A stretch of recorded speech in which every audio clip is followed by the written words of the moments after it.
നമസ്കാരം. Aroor vision news ചാനലിലേക്ക് സ്വാഗതം.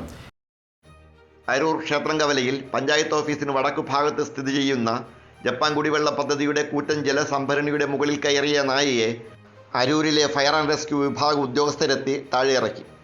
ഇന്ന് വൈകിട്ട് 6 മണിയോടെയാണ് ഒരു നായയെ ജലസംഭരണിയുടെ മുകളിൽ ബഹളമുണ്ടാക്കുന്നതായി വഴിയാത്രക്കാർ കണ്ടെത്തുകയും അരൂർ പഞ്ചായത്ത് മെമ്പർ MP ബിജുവിൻ്റെ ശ്രദ്ധയിൽപ്പെടുത്തുകയും ചെയ്തത്.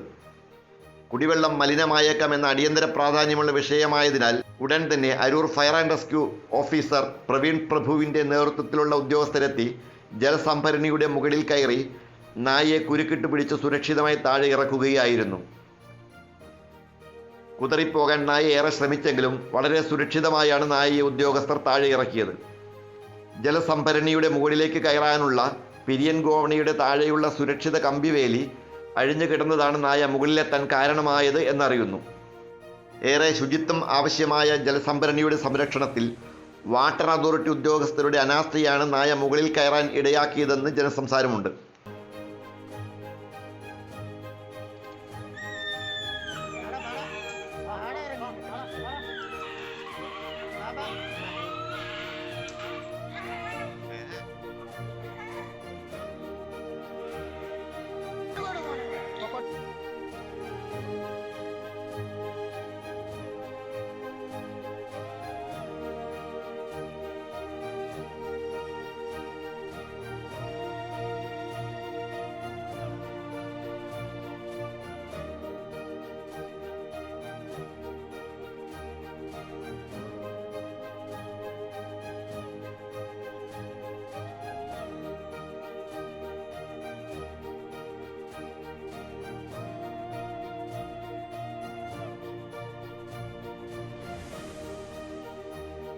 ഇതൊരു അറിയിപ്പാണ്.